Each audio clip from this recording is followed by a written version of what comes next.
46 kasus dengan jumlah penderita 5.080. Saya mohon maaf atas nama PGN dan berjanji tidak akan lagi terjadi. Awalnya pusing, terus kan langsung dibawa ke ruangan. Di situ tuh udah benar-benar pusing banget sama sesek.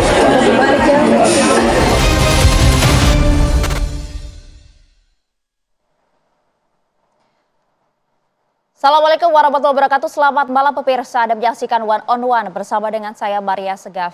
Akhir-akhir ini muncul beragam isu polemik mengenai makan bergizi gratis dengan niat awal, niat mulia ingin menyehatkan bangsa dan juga mencerdaskan bangsa. Namun mengapa kemudian berakhir dengan banyaknya masalah-masalah getir? Benarkah kemudian program ini betul-betul menyehatkan rakyat atau justru menjadi ladang kotor praktik yang menodai harapan? Langsung kami akan bahas bersama dengan Wakil Kepala Badan Gizi Nasional, ada Nani SD yang bersama dengan saya malam hari ini. Assalamualaikum, Bu Nani. Waalaikumsalam warahmatullahi wabarakatuh. Terima kasih atas waktu Anda di tengah banyaknya kesibukan dan mungkin juga banyak yang mencari Anda saat ini. Ya, sudah berapa tadi? Ya, karena TV Fan ngejar-ngejar terus ya kan. Terus kebetulan yang satu lewat tadi, saya pikir mana yang saya bisa pulang satu arah. Karena dari pagi, dari bangun tidur saya udah ngomong MBG ini. Terima kasih banyak Ibu atas waktunya. Kabar sehat? Alhamdulillah sehat, Mbak. Saya sehat tapi banyak anak-anak lagi nggak sehat. Itu dia. Itu dia yang ingin kita bahas Ibu. Karena data terus bertambah, jumlahnya tidak hanya 1, 2 maupun belasan, tapi juga angka ribuan Ibu. Bahkan saat ini terus bertambah mencapai lebih dari 5.000. Kita mungkin tidak bisa fokus pada angka yang mungkin hanya menjadi statistik saja. Tapi kita ingin melihat bagaimana nasib dari ribuan anak-anak ini, Ibu. Kalau yang saya membaca terakhir, saya juga melihat kasus yang paling besar kemarin di Bandung Barat. Bandung ya. Tinggal berapa yang di Cipongkor, kalau Cipongkor 40, kemudian di satu lagi di Cihampelas ya, masih ada 19. Ya alhamdulillah lah. Alhamdulillah dari yang Mbak sebutkan jumlahnya, karena saya nggak pernah mau nyebut jumlah itu. Alhamdulillah mereka sekarang sudah pada sehat kembali. Sudah pada sehat kembali? Ya. Banyak juga yang bertanya Bu, karena kan jumlah ini kemarin juga memang sempat menjadi polemik ya pada saat kemudian Kepala Badan Gizi Nasional juga sebutkan soal angka ini. Namun mengapa Anda tidak mau membahas angka? Ini jumlahnya semakin bertambah loh Bu. Ya tadi kan bisa aja saya menyebut enggak kok Mbak, enggak bertambah, kurang. Tapi apakah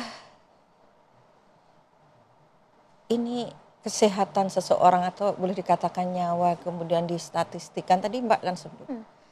Karena buat kami, saya, BGN gitu, jangankan Mbak sebut ribuan, satu nyawa pun, satu kejadian pun, kami tidak inginkan itu. Kami tuh nggak mau ada kejadian kayak seperti ini, karena tujuan kami ya pastilah nggak ada tujuannya ke situ gitu loh.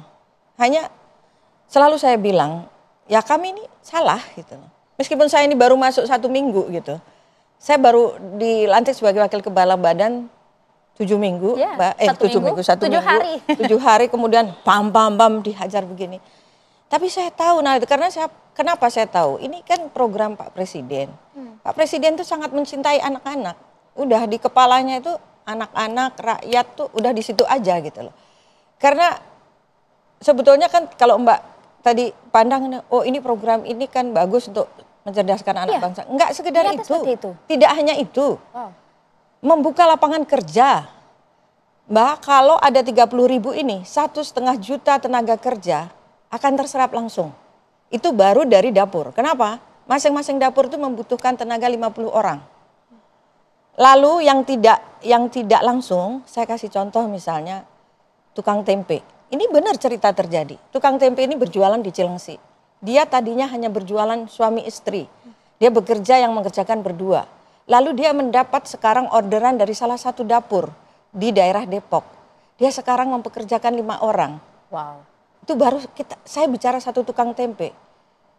Berapa yang akan nambah tenaga lagi tukang ayam, tukang telur, pedagang sayur, semua Penyerapan tenaga kerjanya jelas. Sangat jelas. Real. Jadi bukan hanya kalau saya hitung sekarang per hari ini 9.000 lebih. Itu kan Mbak kalikan 59, 450.000 tenaga kerja sekarang. Itu belum yang tadi tidak langsung. Kita COVID luar biasa, teman-teman yang tadinya punya kerjaan pada nggak punya kerjaan di PHK. Ini ini terbuka lebar. Bahkan tadi saya ngomong ke media, kami membutuhkan ribuan ahli gizi sekarang. Karena kami ini kehabisan ahli gizi. Monggo, kami butuh ribuan chef. Karena kami mewajibkan seluruh dapur-dapur harus dipimpin oleh chef yang bersertifikasi. Ini kan peluang kerja. Dan jangan lupa ini jalan tol mengatasi pengentasan kemiskinan. Itu dia. Bu Nani, mohon maaf saya potong. Menyangkut seperti yang Anda sampaikan tadi soal banyaknya kemudian kebutuhan chef di sana dan juga ahli gizi. Ini yang juga dipertanyakan, Bu. Ini chef yang Anda maksud ini apakah memang orang yang betul-betul melakukan pendidikan, sertifikasi sekolah memasak yang tentunya kalau kita lihat di sejumlah daerah kan banyak ya Bu ya catering dengan tukang masak yang memang mungkin sudah berpuluh-puluh tahun gitu. Ini berbeda kan dengan chef sangat yang Anda maksud beda ini? Karena gini, banyak orang bisa memasak. Ya, misalnya ya tukang masak catering dan sebagainya. Tapi belum tentu dia mengerti teknik pada saat memasak besar dan harus dalam waktu yang singkat. Kemudian sekaligus ya kan. Gitu. Suhu yang harus dipersiapkan. Jadi misalnya suhu yang harus dipersiapkan. Kalau menggoreng itu harus seperti ini tekniknya, alat masaknya harus menggunakan yang seperti ini, kemudian bahan yang tidak bisa, ini nggak bisa dicampur dengan ini karena nanti cepat basi. Itu kan chef yang tahu, karena mereka emang benar-benar sekolah di situ. Dia kan punya sertifikasi. Dia kan pendidikannya kayak misalnya Mbak sebagai jurusan ekonomi akuntan, Mbak kan belajar terus soal akuntansi. Tapi kalau coba gimana saya misalnya jurusan biologi mau mengerjakan akuntansi kan juga nggak pinter Mbak gitu, ya kan? Bisa, tapi pasti nggak pinter Mbak. Sama, orang banyak mungkin malah masakannya lebih enak ibu-ibu yang dari catering mungkin. Tetapi mungkin teknik-teknik agar tidak cepat basi, agar tidak menimbulkan keracunan, itu kan yang mengerti kan atau yang lebih paham kan seorang chef. Gitu. Kemudian muncul pertanyaan dari publik, Bu. Kalau kemudian memang chef yang Anda maksud itu yang kemudian harus ditempatkan di setiap dapur 2 orang, budgetnya ada, Bu? Kan gini, ada dong. Kan gini, makanya kita minta chef tadi, nanti saya jelaskan sebetulnya komposisi supaya menjadi juga nggak jadi isu yang, wah ini, chef itu satu, dibayar oleh BGN melalui namanya dana operasional yang masuk karyawan. Ada lagi satu yang sekarang ada ketentuan kita tambahkan lagi harus punya chef, itu yang dibayar oleh pihak mitra yayasan. Mitra kan sudah dapat pembayaran untuk kita sewa gedung, lahan, ompreng, peralatan. Ya tolong keluarin dong, ya kan? Lo juga keluarkan juga untuk membayar chef ini. Kenapa harus 2? Biar ada saling mengingatkan. Kan ini kan dari pihak BGN, nah ini dari pihak mitra. Ya, ini masaknya yang benar nih. Ini salah nih kamu gitu. Jadi tapi kalau satu dia bisa menguasai. Check and balances. Iya. Jadi kalau satu kan bisa mendominasi. Aduh, kita masak jam 8 aja, soalnya ngantuk nih kalau jam 2. Kan jadi nyalain SOP. Karena kebanyakan yang terjadi saat ini kan karena banyak yang menyalahi SOP gitu. Artinya budgetnya ada, Ibu. Dan budget nggak mungkin sedikit dong. Mereka sekolah juga mahal-mahal gitu. Ya ada dan banyak sekali yang sudah memakai. Jadi bukan ketentuan. Sekarang udah banyak. Mungkin bisa sampai yang di kota-kota besar sudah pakai chef. Mohon maaf karena banyak yang meragukan, Bu. Emang ada chef yang mau kerja di dapur MBK, berapa gajinya gitu? Yang disebut chef itu karena bayangannya Mbak kan yang di TV-TV yang mahal-mahal. Publik seperti itu. Nah, tapi chef ini kan banyak. Ini saya kasih contoh ya. Ada dapur nih di Ngawi sana. Chefnya bekas dari Aston. Aston mana? Aston sebuah hotel di Madiun misalnya. Nah kan ada juga dia itu chef itu dari mana? Bekas dari kafe ini pindah gini. Ya kan kita sebut chef meskipun enggak ini. Ya gitu. Banyak sekali dan sekarang kan banyak sekolah-sekolah kuliner. Justru ini membuka peluang untuk teman-teman yang lulus kuliner ya dari chef dan mungkin belum mendapatkan pekerjaan karena banyak sekali. Ya kan? Nah itu dia, artinya Bu kalau sebenarnya kemudian sudah lengkap begitu ya dalam suatu dapur, sudah terdapat chef di sana dan bahkan juga sudah ada ahli gizi di sana. Akankah kemudian ini dipastikan betul-betul program MBG ini bisa sukses di satu tempat? Pengawasannya seperti apa? Nah ini dia ya, kami sih maunya zero accident ya. Nggak ada lagi. Ya, kita nggak ada yang mau tentu ini terjadi. Ada yang mau lah Mbak. Nggak, siapa mau tiap hari saya diwawancara dari pagi sampai malam? Siapa mau melihat anak-anak yang digotong-gotong seperti itu? Hah?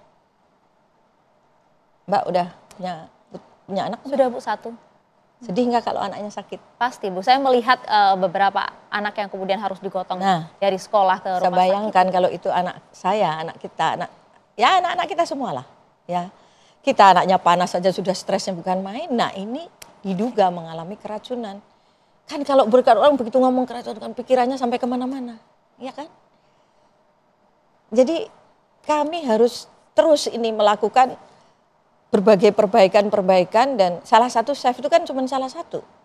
Kami juga sekarang kan tegas pada mitra. Mulai tadi malam kita keluarkan surat. Harus punya beberapa sertifikasi yang arahnya kepada higien, terus kemudian juga arahnya pada kedisiplinan mereka juga harus. Jangan main-main loh. Saya ini baru 1 minggu, tapi akan terus memantau. Nah, bagaimana dapur-dapur ini operasional. Itu dia Bu, mohon maaf kami harus kemudian bertanya secara bertubi-tubi kepada Anda yang baru 7 hari menjabat ini. Tapi karena banyak yang menyatakan ya Bu, tidak hanya 1-2 pihak saja. Ini pengawasannya carut marut MBG ini Bu. Ya itu kan harus diakui. Saya ini kan orang yang tidak mau, enggak bisa lah. Ya kan? Memang kami salah. Dan kami mengambil tindakan tegas terhadap para pengawas dan termasuk SPPI-nya. Para SPPI yang sekarang dapurnya mengalami masalah, kan kami nonaktifkan. Ini sebagai pembelajaran untuk semua. Di dalam. Ya. Betul-betul langsung dicabut atau mereka bisa kemudian melakukan sertifikasi ulang dan juga mendaftarkan kembali? Ya sekarang nonaktifkan dulu, kita tarik ke pusat. Kita kasih kesempatan untuk belajar lagi. Nanti kalau kamu melakukan salah lagi langsung kan. Jangan lupa para SPP ini calon pegawai negeri jalan tol menuju pegawai negeri. Karena mereka P3K. Sebentar lagi kan bisa diangkat jadi pegawai negeri. Ya kamu harus benar dong. Ini orang aja susah mau masuk pegawai negeri. Nah ini mau bisa loh kamu langsung jadi pegawai negeri. Kalau ini kamu nggak serius, nggak tungguin orang masaknya, jam kerja kamu nggak kamu ubah. Maksudnya dulu coba Mbak, ini kan kenapa ini kok terjadi di September ya, Agustus ada lucunya di Agustus itu nggak banyak beritanya. Berita itu meledak setelah tanggal 14 September. Itu dia Bu pertanyaannya. Mengapa ini kemudian baru meledak saat ini dengan jumlah yang begitu banyak Ibu? Apakah Anda kemudian menemukan di lapangan memang ada pihak-pihak yang kemudian dengan sengaja menginginkan hal ini terjadi? Dijawabnya sesaat lagi Bu, kami akan jeda dulu. One on one kembali untuk Anda usai jeda.